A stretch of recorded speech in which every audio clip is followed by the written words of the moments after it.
adalah gembalaku, takkan kekurangan aku. Ia membaringkan aku di padang berumput hijau. Saudara-saudara yang terkasih di dalam Kristus, selamat pagi. Salam jumpa lagi dalam Sabda Siap Saji. Minggu 15 Oktober 2023, hari Minggu biasa, pekan ke-28. Marilah berdoa. Dalam nama Bapa dan Putra dan Roh Kudus. Amin. Ya Allah, kami mohon semoga rahmat-Mu senantiasa mendahului dan mengikuti kami, serta membuat kami tidak kenal lelah untuk melakukan yang baik.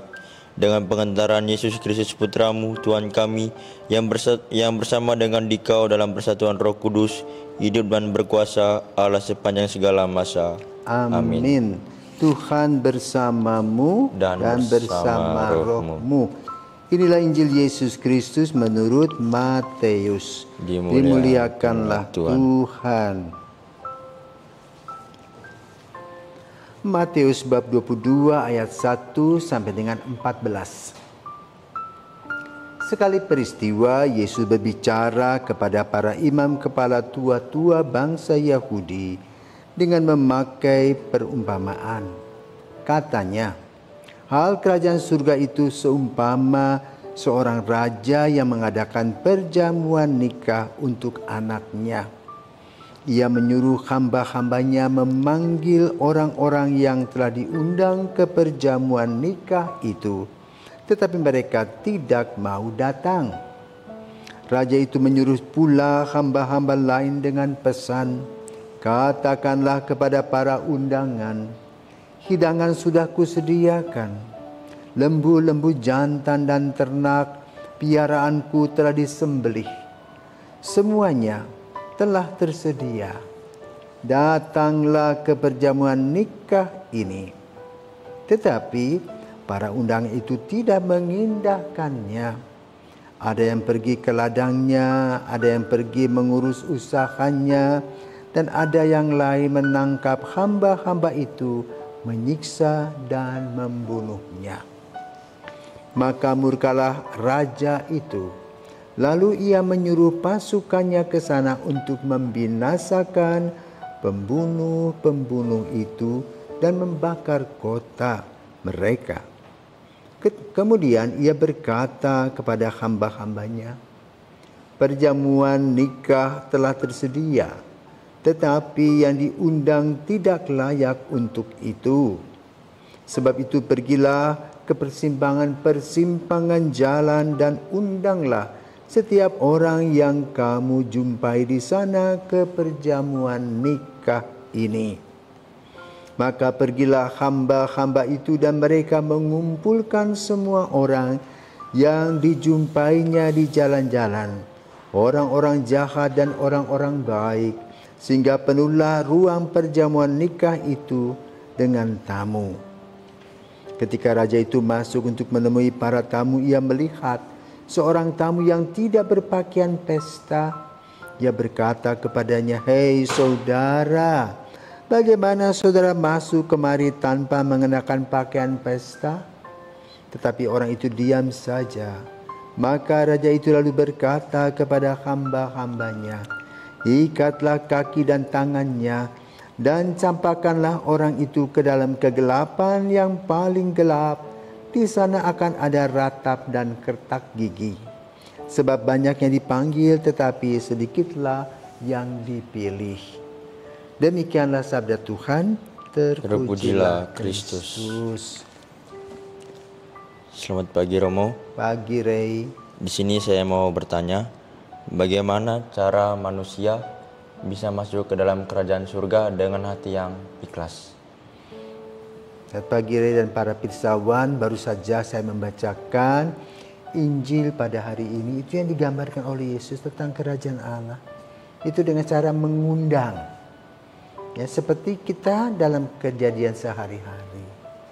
Ya, kehidupan kita sadar atau tidak sadar ya, mempunyai strata sosial. kalau misalnya Ray diundang Presiden Jokowi ke Istana Merdeka, apa yang kamu siapkan? Hati, Romo. Hati, Diri. apalagi Diri saya sendiri. nah, diri sendiri diapakan? Kamu pergi ke salon, Ya, pakai baju sobek, tidak, Romo. apa baju apa? Pakai baju yang rapi, Romo. Oke, lalu apa yang kamu beritakan kepada teman-temanmu? Kalau saya sudah ketemu presiden. Ih, tidak. Baru dapat undangan itu.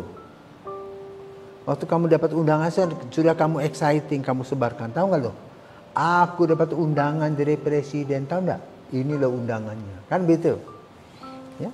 Jadi itu yang diharapkan oleh Yesus tadi.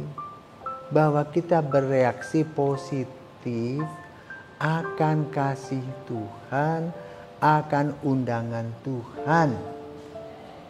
Tetapi yang terjadi apa? Mereka tidak mau datang. Mereka tidak mau datang, ada alasan ini, alasan itu, alasan ini, alasan itu. Maka kemudian raja mengundang lapis yang kedua. Ya. Lalu mereka juga cuek bebek. Ya kan? Akhirnya cari semua orang. Tetapi ketika mereka yang diundang itu, ada satu orang yang tidak menggunakan pakaian pesta. Pakaiannya sobek-sobek, mungkin pakai pakaian renang. Ya, tidak pantas datang ke pesta itu. Jadi, Injil hari ini ingin menguraikan tentang bagaimana sikap kita atas undangan Tuhan yang diambil contoh dari orang-orang Israel. Kenapa? Mereka itu sebetulnya diam-diam dengan rasa dingin menolak Yesus. Padahal Yesus adalah Putra Allah yang hidup. Maka lalu Yesus ini ditawarkan kepada orang-orang non-Yahudi. Sampai hari ini berapa persen orang Yahudi yang menjadi pengikut Yesus? Sedikit sekali. Tetapi bangsa-bangsa lain mengikuti Kristus. Tetapi kadang-kadang, kritik Yesus adalah ketika kita menjadi seorang Kristiani menyalahgunakan kesempatan yang Tuhan Yesus beri.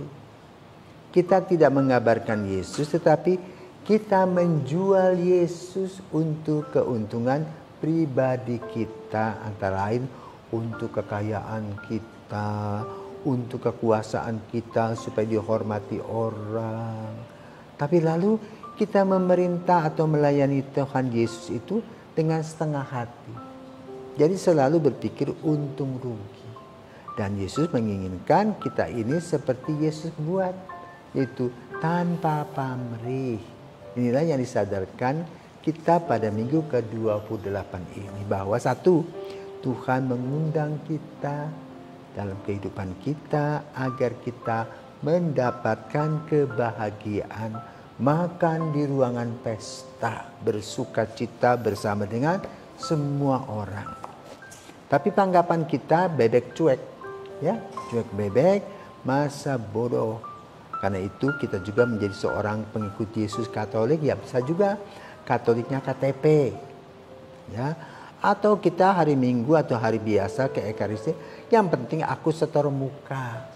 Tetapi tidak punya relasi yang dekat dengan Yesus. Dan relasi dekat dengan Yesus itu diungkapkan dalam kehidupan nyata sehari-hari, yaitu hidup berelasi sosial dengan semua orang, berbagi, ya, tidak ngerasani orang, tetapi betul mendampingi orang dengan segala kesungguhan hati. Nah, itu yang diharapkan.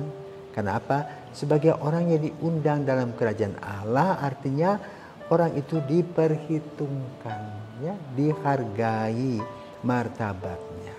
Tapi kadang-kadang kita tidak tahu martabat kita sebagai pengikut Yesus. Maka kamu sebagai seminaris harus tahu aturan. Ya, di mana kamu duduk, di mana kamu berdiri, di mana kamu punya relasi dengan Tuhan, bukan basa-basi tetapi betul ungkapan dari kedalaman hati, agar kita semakin hari semakin mengerti sabda dan kasih Tuhan seperti yang disampaikan kemarin pada hari Sabtu. Ya. Ibuku adalah orang yang mendengarkan sabda dan memeliharanya. Maka bersama pada hari ini bersama dengan Santa Teresia dari Avila yang kita peringati setiap tanggal 15 Oktober, Santa Teresia juga telah berjuang luar biasa untuk mempertahankan nilai-nilai kehidupan dan bahkan mengubah paradigma dalam kehidupan membiaranya di Biara Karmel. Sehingga Biara Karmel itu boleh katakan bisa hadir sampai pada zaman ini karena apa? Selalu diupdate. Demikian pula iman kita perlu diupdate setiap hari, disesuaikan dengan situasi dan kondisi, dengan satu pandangan selalu terbuka kepada Tuhan. Seperti undangan yang disampaikan, kita sambut, kita harus membuatkan RSVP ya, supaya betul-betul bagi mereka yang mengundang pun siap kita akan didudukan di mana. Sementara kita punya diri pun juga dalam RSVP tadi sudah siap-siap memakai pakaian keren. Alangkah kerennya kalau Ray pergi pesta pakai tuxedo, ya, pita dasi kupu-kupu, pakai jas, ya. Lebih keren lagi kalau satu hari pergi pakai jubah. Wah, itulah orang mengatakan hebat, dia memelihara dan juga mendengarkan panggilan Tuhan. Selamat pagi Bapak Ibu. Tuhan memberkati dan selamat hari Minggu.